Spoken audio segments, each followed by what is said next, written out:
nosaltres valencians com a valencianistes som comarcalistes, estem a favor de la comarcalització, faltaria més, perquè és una reivindicació històrica del nostre moviment polític i sobretot perquè la divisió provincial despersonalitza. La complicació de la vertebració de la Comunitat Valenciana, esta mala utilització de les províncies, i ara parlaré d'això, és el que posa més interrogants encara ja de per se la qüestió sociològica de la concepció com a poble valencià que tenim. Dicho lo cual, les diputacions com a tal no són roïnes, com ja han explicat ben bé, és una cosa de l'estructura de l'Estat. La qüestió són les polítiques que se fan des de les diputacions. Nosaltres som municipalistes, jo no conec cap alcalde ni cap regidor de cap poble del nostre territori que estigui en contra de les diputacions, perquè els pobles, els municipis més xicotius, les comarques, estan rebent moltíssim suport tècnic, de recursos, econòmics. Per tant, jo no trobo cap responsable municipal que estigui en contra de les diputacions. I ja per acabar, el Botànic ha tingut 4 anys, parlarem suposo de més coses, no? de la llei electoral, de la barrera del 5%. Claro, no se podia encara estar parlant de l'herència rebuda. El Botànic ha tingut 4 anys, igual no ha sigut suficient, però se podien haver fet avanços en aquests temes com en tants altres, no? Per tant, ja no toca parlar de l'anterior, sinó ara que s'està governant, què s'ha fet i què coses se volen fer. Potser parlar de comarcalització, perquè esteu d'acord amb la comarcalització, però quin model plantegeu? Perquè, per exemple, fer només la comarcalització com a planta administrativa, com a full de mapa de planta administrativa, o fer-ho com a una planta administració més, com comentava David, que moltes vegades es critica. Quin és el model? Perquè també, per exemple, a Catalunya no ha acabat de funcionar massa que ha sigut la comarcalització. Per explicar-ho una mica més. Jo crec que ho he dit, i és incomprensible avui que és una altra administració sobreposada. La Generalitat, el govern d'Andalusia té delegats provincials en totes les províncies de segons quins. Així no estem un delegat del Consell, a València, a Alacant, a Castell. El problema és que no podem crear noves superestructures en un món que no té res a veure com feia 50 anys. Hi ha coses que no entenc, que en el debat polític, per exemple, tot el món vol tindre un jutjat al seu poble. Quan és molt més ràpid vindre de Xiva a València i acabar unes diligències, perquè hi ha molts jutjats de família, mercantils, que tenen un jutjat a Xiva. Però perquè les carreteres són millors, les comunicacions són millors, i és evident que hi ha altres maneres de gestionar. Jo crec que la comarcalització és un disseny de dibuix polític d'un territori. On tenen que intervindre? Pues mancomunitats en l'àmbit comarcal, on sigui possible i on no sigui altres, perquè hi ha comarques que en la nostra estructura política resulta que afecten a territoris molt diferents. La serrania és un cas. La serrania, bueno, claro, home, és que és molt difícil d'estructurar, però el que és impossible avui és aspirar a tenir una administració pareguda a les vegueries o una cosa pareguda perquè no tenia sentit avui. La gestió de recursos públics és limitada, no se poden superposar estructures administratives. I el que estem parlant és que poden haver estructures administratives en l'àmbit comarcal vinculades a el que avui coneguem com les mancomunitats per a la gestió de serveis molt concrets, però sense la necessitat d'un òrgan polític com la Diputació que la seva supressió necessita una reforma constitucional, a més un referèndum ulterior i tal com està la vida política en Espanya, jo crec que cada vegada és molt més és impensable. Perquè has fet un comentari molt curiós del tema de la llei electoral. La llei electoral, que fa falta una majoria qualificada que no la teníem, el Botànic no tenia la majoria qualificada. Una llei que era molt moderna, molt oberta, que dinamitzava molt la participació política perquè es podia intervenir en les llistes, que obligava els partits, es primava si se feien primàries al si del partit, mitjançant el finançament, que les llistes foren cremallera, que hi havia una possibilitat d'alterar el vot en les llistes, que baixava la barrera del 3%, i malgrat que els determinants anaven de Ciudadanos, no va estar possible, perquè el projecte regeneracionista de Ciudadanos va topar en una realitat, i és que ells no volien que les forces que tinguin almenys el 3% entraren en les coses, i s'oposaren i no tingueren la majoria. El Botànic Si el Botànic tinguera 3 cinquenes parts de les coses valencianes, s'haguera sigut una altra cosa. Però tal com està dissenyada, al final tenim 55 vots i necessitàvem 60 per a moltes coses. I jo confio que es tindran. Bueno, però governar no és a soles aplicar les majories, sí. No, però tu has parlat de la modificació de la llei electoral i que també és... Si me preguntes altres coses... Sí, sí, no, però haver seduït pues, i establir ponts, si era possible... Si nos enganyaren com a xino, perquè tenim un any treballant en la història. Si Alexis era del partit, si David de Miguel... No, però estos ciudadanos estiguen fins a l'últim moment, que estaven a favor i a l'últim moment canviaren. Era mentira. Era mentira, no volien, ja es conegueren. Perquè governar no és a soles aplicar majoria, sinó també pues, establir ponts en l'oposició i col·laboració, si no, apa, i vámonos. Pues estaven creuant el pont tot l'any fent la mà, no? Pues ahora, no, pero pues es que el cambio de Ciudadanos, ahora de cuando se llama el hermanar, el Ciudadanos ha sido un bravo, no sé, yo he estat en diputats de Ciudadanos debatint de com millorar i com poder aportar en la llei de radio i televisió valenciana, i menys mal que l'aprovaven perquè al dia següent ja no la volien. És que era aparèixer Toni Cantó en el picus de l'escola i canviava tot. És que passant la reforma de l'Estatut. Violència masclista tenia un impacte. Va arribar Toni Cantó un dia a les Corts i se'ls va deixar a tots en el cul a l'aire, però que anàvem a votar que sí, va ser que no. Va ser que no. I no vam estar pitjor 60 llei electoral, el que diu Manolo, vam estar treballant. Ficarem primària, jo volia cremallera, l'altre volia no sé quantos. Efectivament, el 5% ho portàvem tots en el programa, tots. Ciudadanos també. I de la nit a la mañana va aparèixer Toni Cantó al títol de les Corts i això és el que comentava Manolo fa un momentet. Compte, és que l'esquerra no tenim memòria. Manolo a vegades diu més clarament encara, diu, és que nosaltres quan mengem un xiclet, li peguem 4 mossos i el tirem. I el que hi ha que recordar-li a aquesta gent és que tenim memòria. I que tu no pots abandonar ni el pacte de violència masclista, perquè ahí està morint noies. No pots abandonar dir que sí un dia a la tele i al dia següent dir que no, perquè és la nostra. I no pots dir que vas a reformar la barrera electoral i que això no les passi. Jo crec que seria... La reforma de l'Estatut, Mónica, la reforma de Ahora, la reforma de l'Estatut se m'ha olvidado la gorda. La diferència adicional està bloquejada en el Congrés per raons de... I arribem a un segon... No, és una anècdota. La última nit se firma una transaccional proposada per Ciudadanos i la firma Ciudadanos. I després això ho voten. Bildu, PDeCAT, Esquerra Republicana, PP, CDS, PSOE, Compromís, Podem, tot el món, menys Ciudadanos. Sí.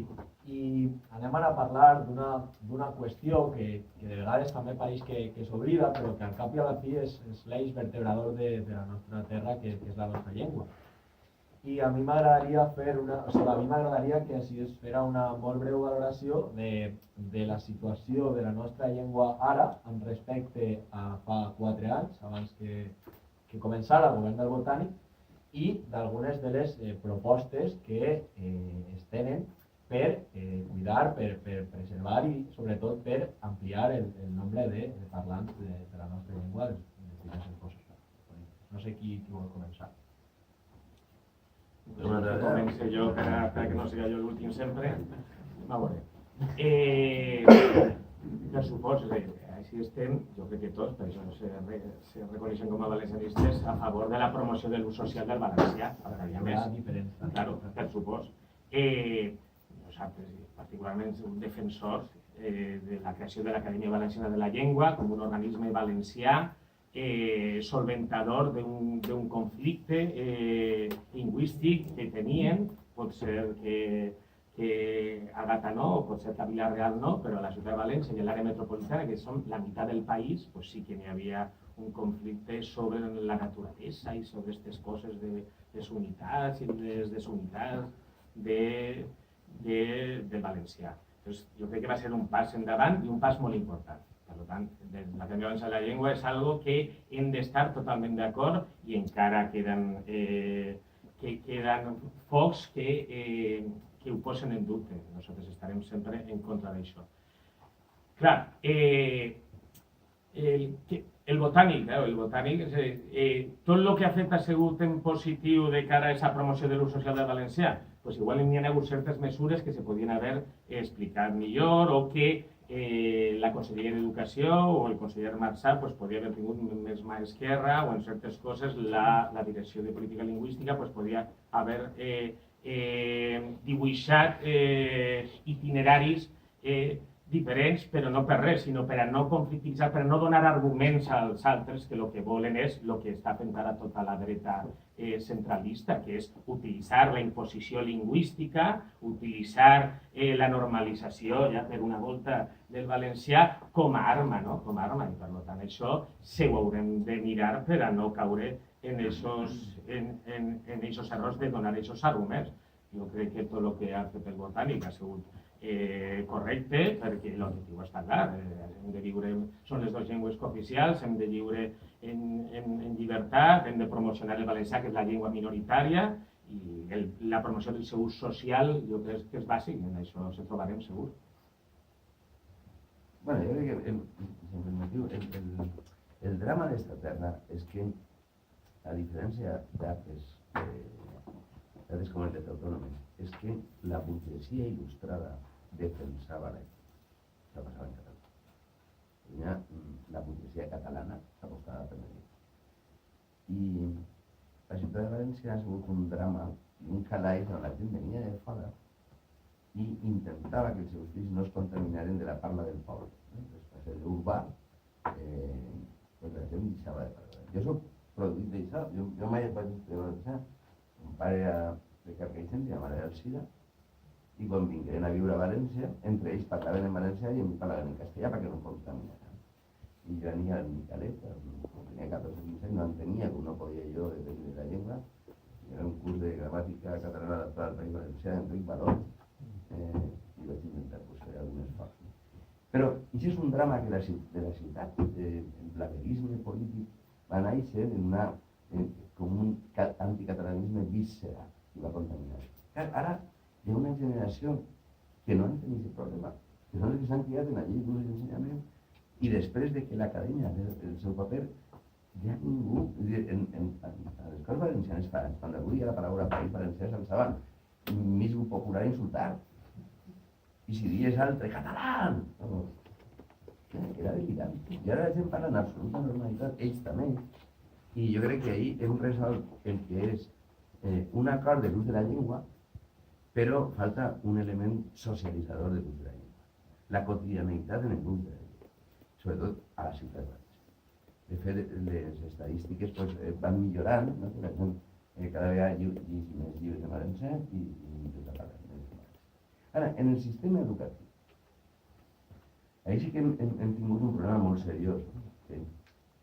La gent troba normal pagar una escola infantil privada en inversió en anglès. Entonces, a un xiquet o una xiqueta d'un any, la mestressa, que és valenciana, a l'entrar li diu bon dia, good morning.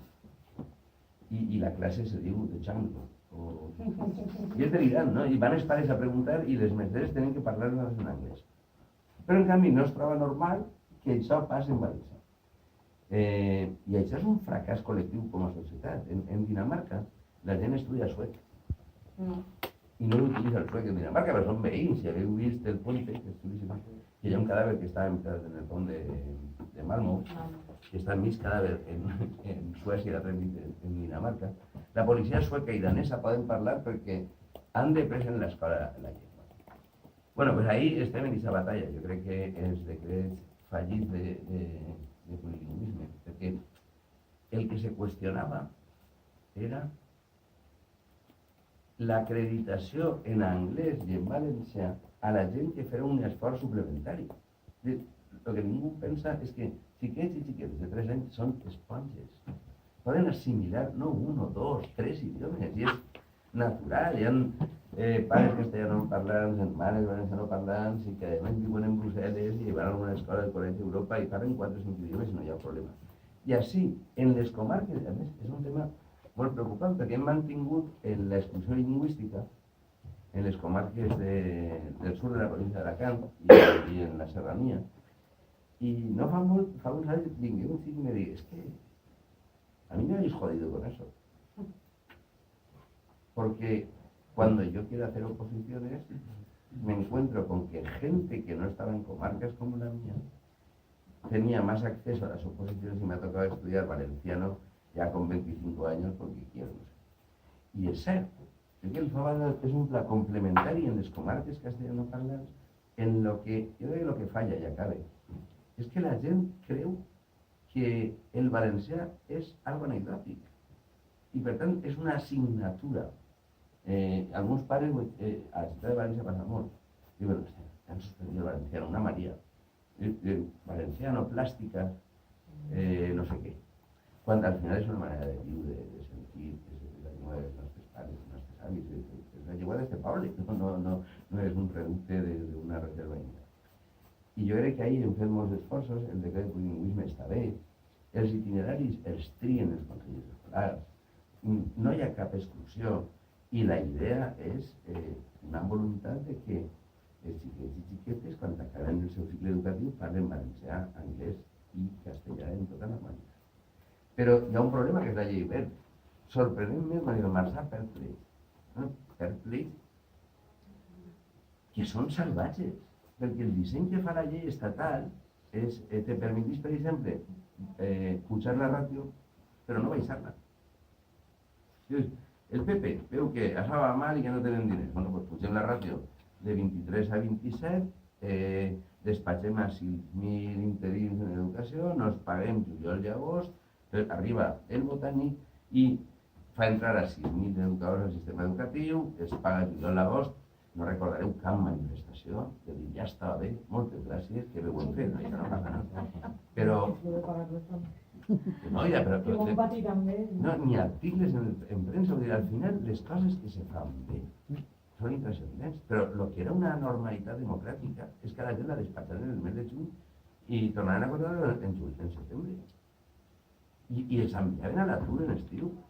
I ho dic jo.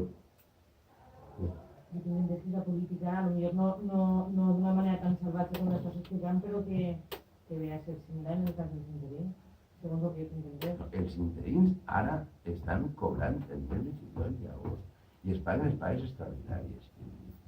I és un esforç brutal, brutal. Però en canvi, si tu rebaixaves la ràtio a 23, arriben les escoles concertades, ho recorrien i guanyaven. Ustedes pueden subir la ràtio però no bajar-la. Estem en un col·lapse perquè l'acord educatiu en Espanya és molt difunt. En les comunitats bilingües, però sobretot per la importància de l'Església que controlava i controla, igual controlar el sistema educatiu. València Ciutat té un problema molt greu perquè no cedia solars per a fer escoles públiques, entonces la concertada s'ha convertit en algo estructural de la pròpia ciutat. Però en canvi, si tu tens unitats de batxillerat, 2-3 unitats, en el cas de la ciutat de València, en els instituts públics lliures on pots enviar alumnes, entonces te diuen que no pots tancar unitats en la concertada. Tens que mantindre encara que tinguis oferta pública. Són situacions que hem de reflexionar i veure quins canvis tenim que fer. Mónica. Yo, parlar de llengua en cultures catalanes. I Manolo ha pintat un panorama, al principi, molt més esperançador que el que jo veig. O sigui, ell diu, passaves a les valencianes i dius País Valencià, no passa res. Seguís passant. Jo que soc de País Valencià, em dic la comunitat. Se m'atacanta. Jo encara, cada vegada que dic País Valencià, tinc Isabel Bonita al costat xillant. Jo això encara ho tinc. A ti no te chillará, pero a mí sí. A mí sí que me chilla. Y a los ciudadanos tiras a las manos a la cabeza. Ha dicho País Valenciano. Oiga, això encara passa. Entonces Manolo ahí ha pintat un panorama que és molt més optimista i jo crec que sí que s'han intentat fer molts avanços. La Direcció General de Política Lingüística, en aquest sentit, ha funcionat bé. Ha funcionat millor que funcionava i sobretot quan la pròpia anterior directora general de Política Lingüística, una senyora que era telefonista de Tiesa, la telefonista Zombi, no sé si la coneixereu, Betty Brasco, ha negat que aquesta direcció existira i m'han tingut que anar al ROC a dir-li, Beatriz, es que usted, además de telefonista de CIEXA, usted también era la directora general de Política Lingüística, perquè ells han arribat a negar de que la direcció de Política Lingüística existira. És que no ha arribat a veure coses com aquestes. Ja no a les Corts, a tot arreu. Jo vaig a debats en altres partits y me digo que en Castellón los niños no dan castellano, que hay colegios de Castellón a los que a los niños no les están dando castellano, que quina imposición estamos haciendo. Y lo que m'ho acaba de dir, que heu fet un model d'imposició lingüística, i jo lo flipé. La meva filla va a un colegio Castellón y da castellano, València i anglès. Valencià i anglès. Les coses funcionen, però jo crec que tenim un drama, quan un valencià o una valenciana no pot defensar la seva llengua sempre. I jo crec que estem arribant a aquest moment en el que la llengua no és que s'utilitza, és que s'utilitza i se defensa. I el que està passant darrerament, jo no ho veig normal, que avui, 2019, a les 8 de la vesprada, ja que estem? 26. A mi, des que vau adelantar les eleccions, jo no sé quin dia estem. Encara estiguem parlant de l'ús del valencià en la nostra llengua. I això, en país d'un drama, i nosaltres estem per ficar la solució. Però per ficar la solució de forma normal. És la nostra llengua, és que no n'hi ha una altra. És que no n'hi ha més debat. Mira, yo voy a interesar en lo que ha dicho Mónica de esta campaña que ya, ¿no?, contra el Valencia por parte de los partidos que digo que a Castellón no se puede estudiar en castellano. Es que yo recuerdo que al 2008 el fill de la meva germana voy a estudiar al col·legi a Vinaròs, i Vinaròs de Nicatló i Península no hi havia cap col·legi en castellà. 2008. 11 anys, quan governava el Partit Popular. És que ara el que sí que s'ha fet, la llei, el decret, és que siga el centre el que puga, el Consell Escolar que puga elegir la línia, no?, o el percentatge de les llengües. Abans no se podia. És que, i per això vam votar a favor d'esta llei, no? Va ser una llei. Dos. Una por la tombar y una altra. Perquè considerava que era massa apropiat. I per altra banda, el que estàvem parlant del millor exemple de la política del valencià ha sigut el meu cas. Perquè jo sí que he estudiat en la llei d'ensenyament, és que Una assignatura de Maria. clar, i per això no parlo, perquè a més, en el poble ningú parla valencià, els meus pares no parlen valencià, jo he començat a escoltar valencià quan he arribat a Llevescors. Jo fa 4 anys no parlo valencià, ja parlo com parlo. Però Molt bé. No, però jo l'entenc. Ese es el problema. Si fuera catalán, igual no.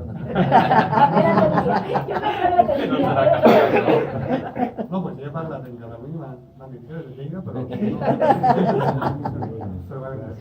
és que considero que la imposició, no imponer, però sí que la inversió sí que hauria de fer persones que no escoltes pel carrer del valencià. I jo crec que conflictiu ja, ho diguem de tot, però sí que jo crec que fer una pensada que les zones on no es parla valencià n'hi ha que incrementar les zones de valencià. Però per què? Quan parles al final, el que passa és que ja està tot dit, però sí dir algunes coses. A Gata no tenim problema a la unitat de la llengua, tenim altres problemes. Jo recordo un problema que vas tenir amb la Guàrdia Civil que no vas a recordar ara, però són altres qüestions. El que es dia, no?, de que dir País Valencià ja no passa res, i jo estic completament d'acord amb la companya. Jo he estat al Congrés dels Diputats, quan es va aprovar la reforma de l'Estatut, es va dir País Valencià i un diputat del Partit Popular es va alçar i va dir «Ese término es ilegal, eso es ilegal». I se li va tindre que recordar que no és que no fos il·legal, sinó que a més està en el propi Estatut d'Autonomia, no? Per tant, jo crec que encara en aquest sentit tenim que avançar, no? I moltes voltes sembla, no? Hi ha com una unió entre parlar valencià i ser un catalanista, independentista, dimoni que vas en armes pel carrer, no? I això és igual un poc el binomi que s'ha de trencar. Jo crec que hem de tractar en el que es pot avançar. Estan completament d'acord, des de Podemos estem completament d'acord en tots els avanços, a més hem participat en tots els avanços que s'ha fet en el tema del plurilingüisme, com no podria ser d'altra forma. Pot ser que el que queda o el que queda pendent és aconseguir com una estima per la llengua, no? Que no necessites ser valenciano parlant de naixement per estimar la llengua.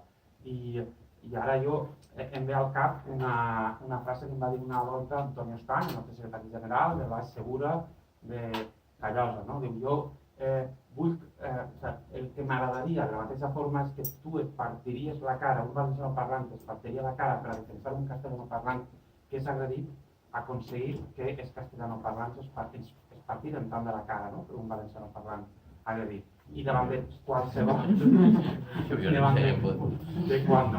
això ve sempre de fora, no entre nosaltres. Davant de... No passa dir res sense la presència del meu advocat. Al final, davant de qualsevol discriminació, sempre és el mateix, no? És a dir, el discriminat per aconseguir la igualtat necessita que el discriminador faci passos enrere, no? I aquesta és la versió que hem de defensar. Agafant, per exemple, el cas de David, que ha dit que, bueno, que només una hora no tenia els coneixements, creu que l'exempció en algunes comarques i, per exemple, el superar algunes de les mancances primigènies que ha de tindre la llei d'ensenyament serien positives per avançar fins i tot cap a la igualtat lingüística, com reivindicaven ja les associacions com per exemple el Cultural del País Valencià que presentava una llei esta setmana precisament en aquesta línia. Jo el que crec és que ahir hi ha que fer un esforç suplementari extraescolar de conscienciació i de facilitació de la gent que vulgui aprendre valencià, perquè al final estan hipotecant el seu futur. Imagina't que algú que és metge valenciano parlant pot fer oposicions en Balears, en Catalunya. I en canvi un xic de Requena que mai l'han ensenyat valencià, que a més en la facultat de medicina no pot fer, no pot. Entonces, si els pares foren conscients de l'aportació que és, no com si fos una llengua estrangera que hi ha que satanitzar i criticar, però això és un esforç col·lectiu. Si l'acreditació se valorava l'esforç dels pares, perquè és flipant quan tu veus que hi ha pares que no coneixen certes llengües i els fills sí, i hi ha un sentiment d'adoració perquè se'n van famílies que miren a Suècia o a Noruega, que estan allí en el sistema sanitari noruec o suec, doncs aquests xiquets al cap de 8 o 10 mesos pues, són capaços de parlar, els pares tenen més dificultats. Bueno, pues jo crec que una política amable. El problema de la política és que és una política estrenyida, mal encarada, cabrejada, i les propostes amables que tenen un cert sentit no són ben regures. I l'esforç de complementar ja s'ha fet i que tornaran els cinefòrums en poesies valencianes, en una tasca de difusió d'apunt. L'altre dia no sé qui del PP deia ya está bien eso de apunt siempre en valenciano. Hablen un rato en castellano. Yo, cabrón, y ten 100 y pico televisión en castellano. Justamente que era apunt. Quan estira tot l'edat, canvia de canal i torna. I jo m'estic pisant. Jo sí. No podrà pisar, mentre ell va i torna, aprofita jo, en continuació del que estava dient fa poc, per suposar que nosaltres, aquesta política de que en certes comarques aquesta obligatorietat del valencià, entenem que és una discriminació inclús per a les persones de la pròpia comarca que seran menys competitives en el futur. Jo vaig estar fa molt poc en un debat sobre bilingüisme, i el que es tractava de posar en valor eren els beneficis del bilingüisme. I allí em va fer una cosa que era molt interessant, un estudi que s'havia fet dins de la Unió Europea que recomanava que en el moment que una persona tinguera capacitat en 2 llengües majoritàries de la Unió Europea, tenia moltes possibilitats de trobar una feina si tenia un coneixement d'una minoritària que d'una altra majoritària. És més fàcil trobar feina si saps parlar castellà, anglès i valencià que si saps parlar castellà, anglès i alemà. És com molt més fàcil. El que es tracta és de posar en valor tots els beneficis del bilingüisme i front a aquest argument ignorant de que el valencià és inservible, posar en valor tot allò que fa aquest plus que et dona el conèixer el valencià com a una segona llengua i totes les possibilitats que això comporta. No sé si voleu afegir alguna coseta o continuem. Tu vols dir alguna cosa? I és que me pareix raro que estiguem parlant de llengua, no és que parlar de cada l'aixeque. Senyal de que jo crec que la nostra llengua ens importa i ens dol. Quan veiem aquestes traduccions que fan relevant, no sé com la recordem tots de la direcció de política lingüística que fem subvencionar aquestes coses. Jo crec que això sí que és, abans que havia sigut molt negativa, això sí que és un bon símptoma de que la nostra llengua ens importa i ens l'estimem.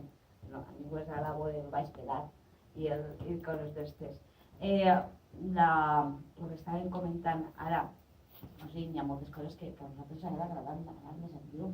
Per exemple, el requisit lingüístic de la funció pública, la llei de la funció pública, entre altres perquè no s'arriba a l'acord en el requisit lingüístic, perquè no tenim aquests acords. O, per exemple, estàvem parlant ara de l'excepció en les comarques de més al sud, tampoc és molt possible, entre altres, perquè no s'ha pogut ni tan sols demanar que els professors tingueren la capacitació. Perquè hi ha hagut moratòries. Nosaltres ahir no pots anar en contra, nosaltres ahir ens hem tingut que abstindre perquè tampoc pots anar en contra i s'han demanat unes moratòries. Recordem que això passa de les Corts Valencianes, perquè el model té que anar poquet a poquet, crec que podem anar a millor, però ja vol dir que encara 8 d'or, seguir parlant de llengua, una cosa que hauria que ser ja més quotidiana. Així, hem fet un poc un balanç del que han sigut. Hem fet així un poc de balanç del que al cap i a la fi han sigut aquests 4 anys de botànic i hi ha hagut algunes intervencions en les quals s'han quedat moltes coses sobre les quals jo supose que alguns membres d'aquesta taula tindran la voluntat d'alguna manera de dir la seva. Així que ara, ja que hem parlat un poc del que han sigut aquests 4 anys, a mi m'agradaria que cada membre d'aquesta taula incidirà en una política o en una proposta que d'alguna manera puga fer, en la seva opinió, caminar el País Valencià i sobretot avançar cap a la construcció de valencianisme. Sobretot perquè així s'ha parlat de llei electoral, s'ha parlat de moltes qüestions que s'han quedat ahí i així per a que cadascú puga enfatitzar en la proposta del seu partit o en una proposta que li resulti interessant, fem aquesta ronda, si us pareix bé.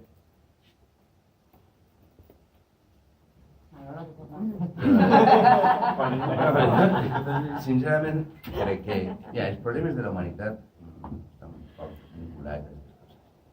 El canvi climàtic, l'envelliment de la població, les noves tecnologies, que mentre hi ha desigualtat.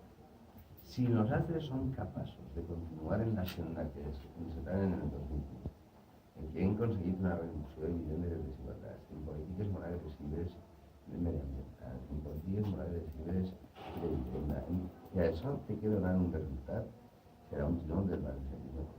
El problema és més greu del que pensem. L'entrevista de Steve Bannon de fa 2 o 3 dies tindrà un disseny del que volen ells per a Europa. Ara estem parlant ja de democràcia. Hi ha una gran corrent recentralitzadora a l'estat espanyol. Clar, el valencianisme també té com a repte Sí, però al final això és autodefensiu i nosaltres ja no reivindiquem més competències, les tenim. Una de les coses més sorprenents quan tu estàs al Congrés dels Diputats, sí, les rodalies, però bueno, si no...